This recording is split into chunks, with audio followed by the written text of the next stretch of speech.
pistons came, it's time to install the pistons. I'm like, well, I feel like it. I'm excited that they came in. They look really good. I got D&J pistons. So I mentioned that last episode, the last video. And these are standard size. These are not bored over or anything. And I got 3 of them installed. Y'all gonna sit there and watch me install this last one. I've been really considering just using the factory bearings because these look so good right now. It's ridiculous. I don't even want to. I feel like if I put the new ones in there, they're probably gonna be worse. The factory ones look so good. I'm just gonna stick with what's working. Bottom end issues are only gonna happen if you have lubrication issues. That car never had any. You saw how good it looked. I think I'm just gonna throw the factory bearings back in there, leave it alone. But I'll consider it. Let's just go ahead and get these pistons installed on the rod. I got the last one, so I'm gonna show you what I did, and we'll go from there. You know how I do. I'll get the talking, say I'm gonna do one thing, and something totally different come about, and next thing you know, like an hour later. So D&J pistons, I paid a little bit over $200 for these. Came with all 4 standard size pistons. It came in the beautiful box. Let me show you that because it's just sitting right next to me. Came in this box, neatly packaged with new wrist pin rings, or those little snap rings there. It came with, of course, new pistons, wrist pins, and that's it. So piston, wrist pin, rings, and piston rings set. So I got everything I need. Well, wrist pin locks, if you want to call them that. I mean, they're clips, whatever you want to call them. You saw them. All right, what I did, I triple checked, quadruple checked to make sure I put these in the right direction. I didn't want to screw it up. As a matter of fact, I'm going to show you that the one I installed looks just like the factory one. Remember yesterday, the small end went towards the exhaust side. This bottom portion here, I put the indication when I got everything at top dead center, just made my marks. This protruding indicator faces the timing chain. So this is us looking at the engine from the exhaust side. The small side is going to face the exhaust. The large side is going to be on the intake side because the intake is on the back of this engine on this 2.7 Toyota. Then we got our bottom here facing timing chain. One thing I did want to mention before I put this on, the oil rings look completely different. They're not the same oil rings. The other ones had a band essentially that went around the inside, which I want to show you. This one doesn't. These are designed like piston rings where they have to butt together. You don't overlap them or anything. They have to butt together. And then you have 2 rings that needs to go over and 1 needs to go under. So they need to be, the rings need to sandwich this rigid looking ring right here. So when you install them, if I can do it right, this is how it needs to look, like that. So let me get the old ring and show you what the difference is between the two.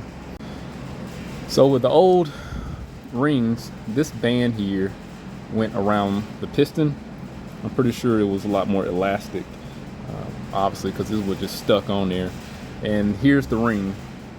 This actually sat behind the oil ring, so it went essentially inside of there. The new ones aren't like that. Remember, they're sandwiched. So we have a lot better evacuation with the new rings than we ever would with the old oil ring. Look how thicker that is too. You can see the difference. Well, obviously I don't have them sandwiched together, but this is what caused the oil consumption problem on the old ring. They get crudted up like that, sludge build up, you can't even see through it. They can't oil cannot evacuate. And I'd imagine since it bakes, it starts to constrict And being that the oil can't scrape the walls and it has low friction, low tension, it starts to ingest it and it gets slowly consumed over the life of an oil change interval. Okay, so that's what I'm going with, and that's what I'm gonna stick with. So these are the old ones, getting rid of this, and we're gonna get the new ones installed. So let's go ahead and get this one disassembled. Very simple. I'll put these rings off to the side.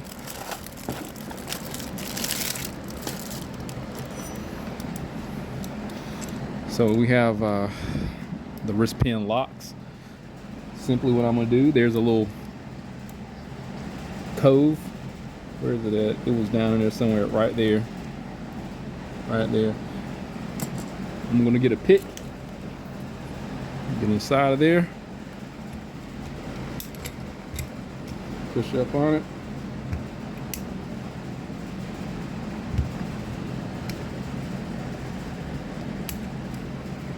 Come out. I'm just going to do one side. I need to do both. Flip it around. Wrist pin should just fall right on out.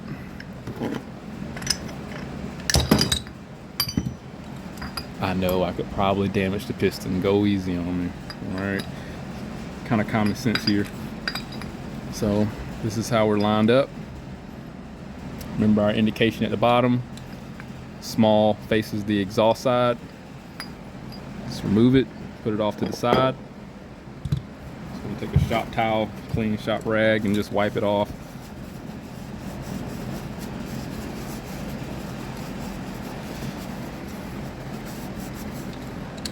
And I do have some marks here.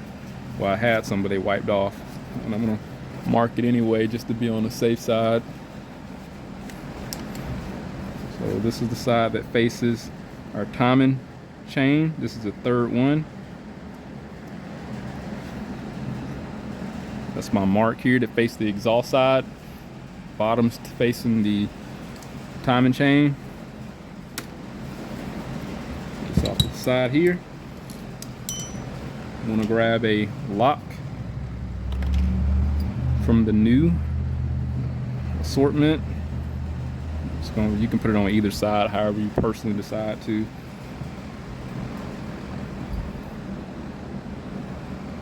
Bring this out of there.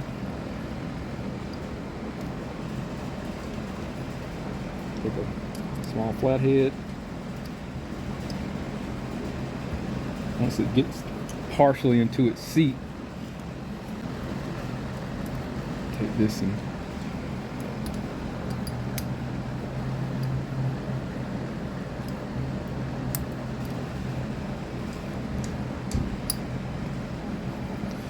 make sure these are bedded well too. So our lock is bedded pretty good. Small is going to go facing the exhaust side. I'm just going to make a mark here, mark there, so I don't screw up. Here's our bottom. This is how it's going to go. And I would like to mark our timing chain side too, so it emulates the one I just installed.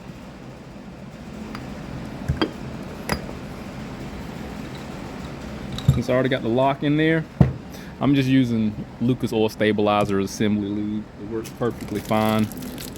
You just need something to stick. A little drop there, then a little drop here.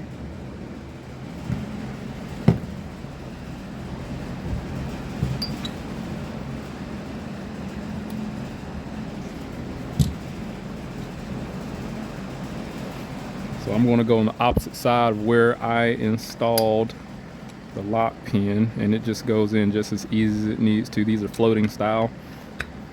Triple check. There's my mark there, mark here. Make sure it goes in smooth. It do. Get the other lock.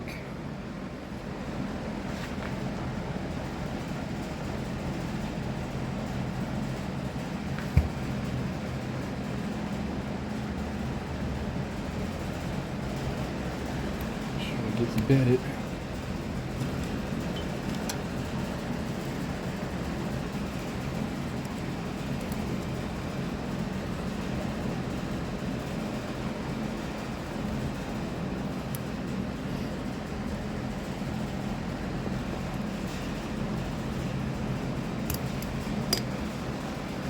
Make sure that falls into its seat. Check as often as you need to and make sure everything is in place. So this is as deep as you're ever going to get into a motor, and everything's moving freely. So we're good with that. Other thing to do is simply install the piston rings. So you got to go from the bottom to the top when installing these. I'm going to do this off camera and check and make sure all my... So everything's installed except for one piston. So we're going to do that. I'm going to do that on camera. I got 4, 3, 2 of all 4. So we're just going to do number 1. And everything turns over. It's just a little bit stiffer simply because obviously we have brand new rings in there. It turned over so easily with the old stuff in there. It lets you know how important those rings are. Those rings are pretty stiff in comparison to the old ones. So I can assure you this oil consumption problem is going to be oil consumption issue going to be resolved. So all right, get off to the side. Let's get the other piston installed. I'm going to show you how I put these together. So with the D&J set, they come with, obviously like I told you, they came with oil rings, and they are different. I do want to show you the difference with the new pistons versus the old ones. So let me go grab one, but before I do, these packages are labeled oil ring second, which is going to be the middle one, and then first, which is going to be the very top one. All right, so the oil ring first, second. That's how that's going. But let me show you the new piston and how these oil evacuating points are in comparison to the old one. Let's just get the oil ring on there first, and I'm gonna show you, because I wound up putting one of the old oil rings back on there, and so we can see.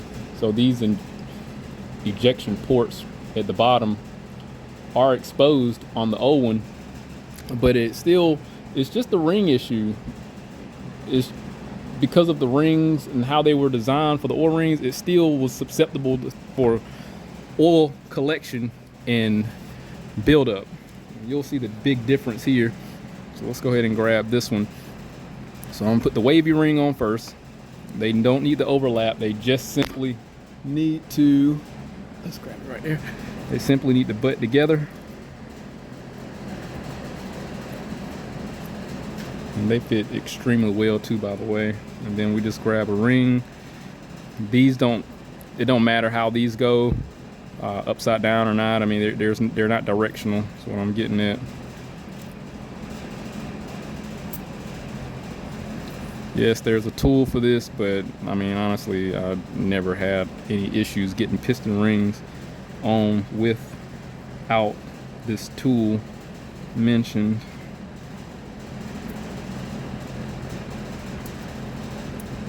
So that's the top.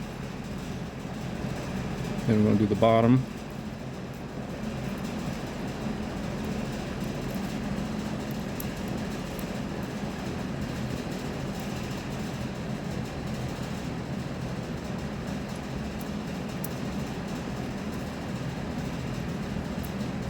Beautiful. So look at that. Look at the oil ring.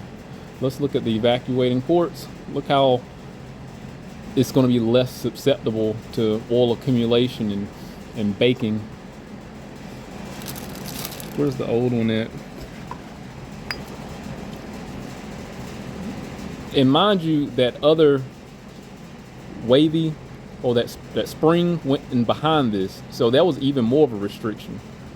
So this is going to be a whole lot better, and we should never have to worry about oil consumption ever again. So first is going to go last. I had to sneeze. Here's the second one. Now, mind you, there's top written right on it. I'll show you that. There you go. It says top right there. It's not short for top secret or anything. It's literally for top. So we need to be facing up.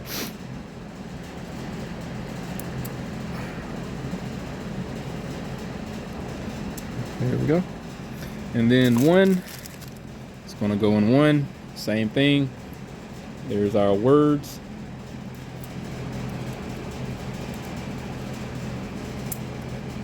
And the rings they should not face the same direction. Flip it around and then we'll install them. All right, so I do have a tool for that. I'm just gonna use this, expand it. We're gonna take a 1/4 inch.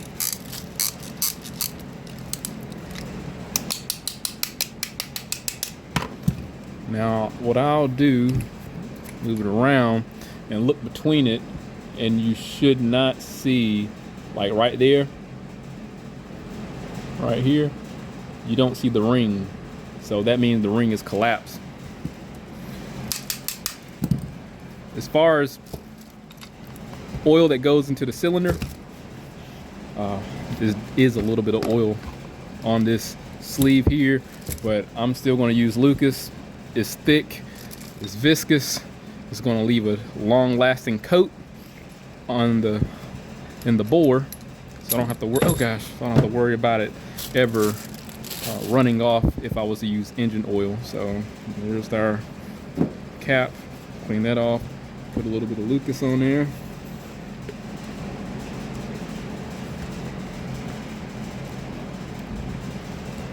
Let's go to the cylinder.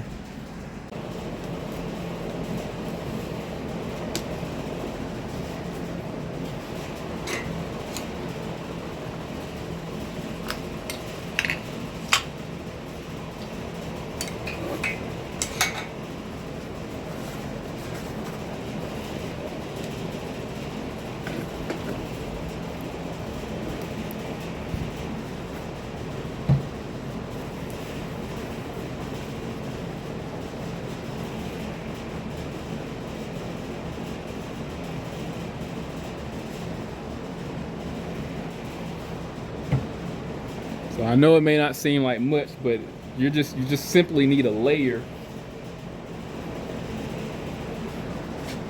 just to coat the walls.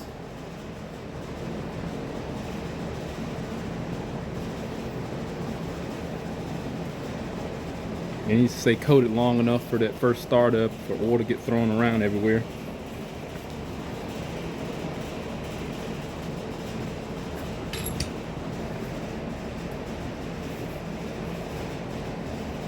Move my crank 90 degrees. Make sure the small side is facing the exhaust side. Our indication is facing the timing chain. And our words, our letter, is facing the back towards the intake. Got a 5-pound hammer here. Make sure it's straight as possible so you won't hit the oil squirters, and just let the weight of the hammer knock it down. That's it.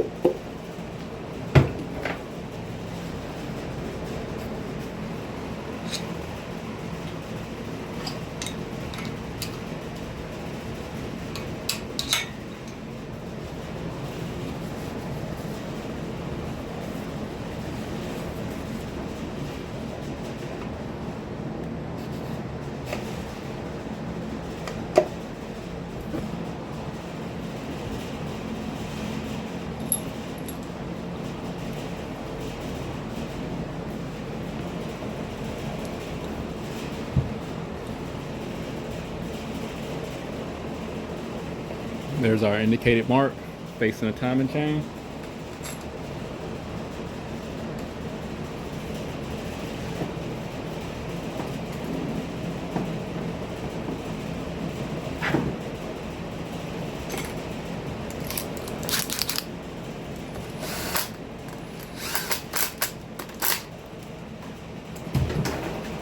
torque specs is 30 foot-pounds for the first step and then 90 degree for the second. So I got it maxed out at 30. Yeah, 30, okay. And it will start beeping once it hit 30. Then I'll make a mark and then go 90 degrees.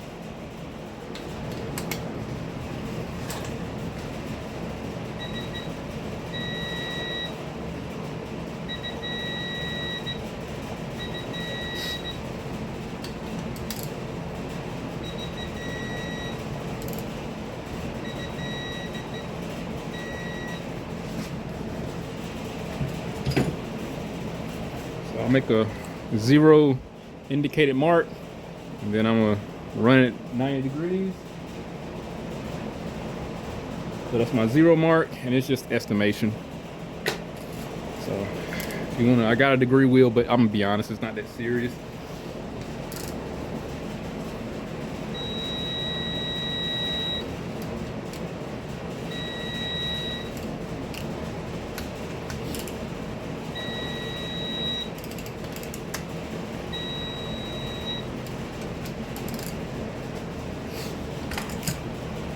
That's it.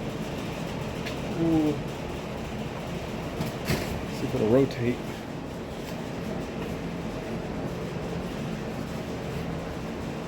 Those new rings are something else. Hold on.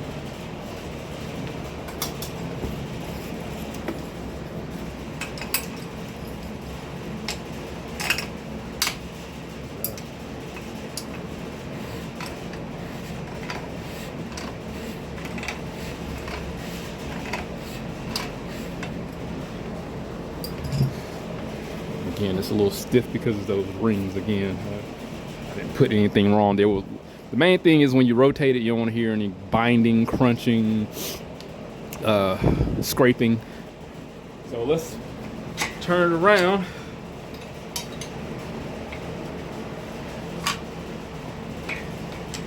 Because if there was some sort of installation error, we should see grooves develop inside the cylinder walls. And they're not. Let me show you. So here's one. Again, I honed the walls, so here's 4.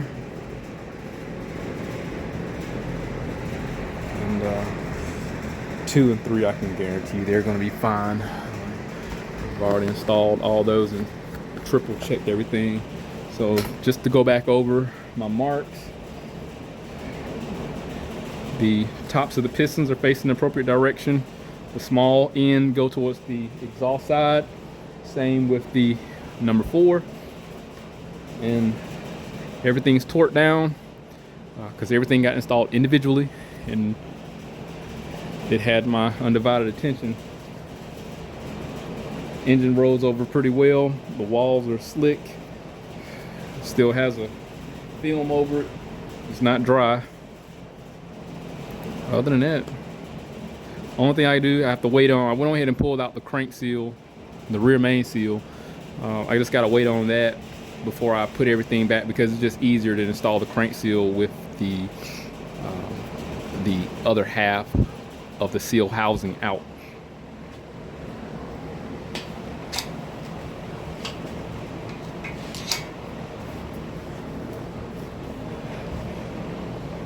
So when I put the sub-assembly in there, that's gonna make up for the other half of that housing there. So other than that, I mean, that's pretty much it for today. We got the pistons.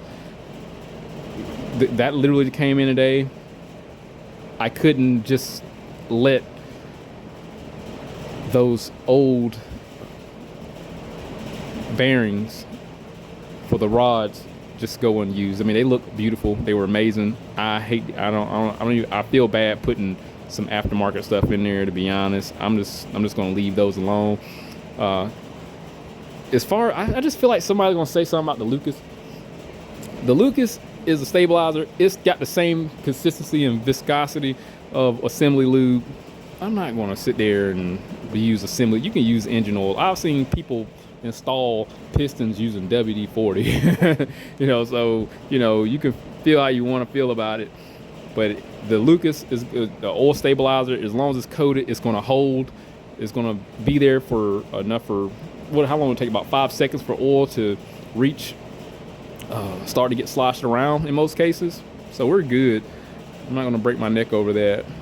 The walls are lubricated, and that's going to hold out well. Other than that, that's pretty much it. I'm satisfied with the ring tension. I'm satisfied with the new pistons that came, the D&Js. That's what I have in my Chevy truck. Oil consumption issue is totally fixed. I did put new bearings in there, but again, with this particular engine, they were beautiful. They just look too good. I'm leaving them in. The other, I just gotta wait on the gasket set. Then next time we'll put the bottom end together, the sub-assembly, and I'll get the rear main seal. And yeah, just that'll be the bottom half. I'm still waiting on the cylinder head at the moment. This is it. It's going smoothly. I haven't had any issues yet. This is now finally, I got it. I'm halfway finished. So I'm about 52% now complete. So now I'm starting to stack everything back on it to get it rebuilt. And this is going to work phenomenally. All right, well, look, if anything happens, I'll definitely update. Hit that link, subscribe to the channel, stay informed how to reach some work. See you on the next one.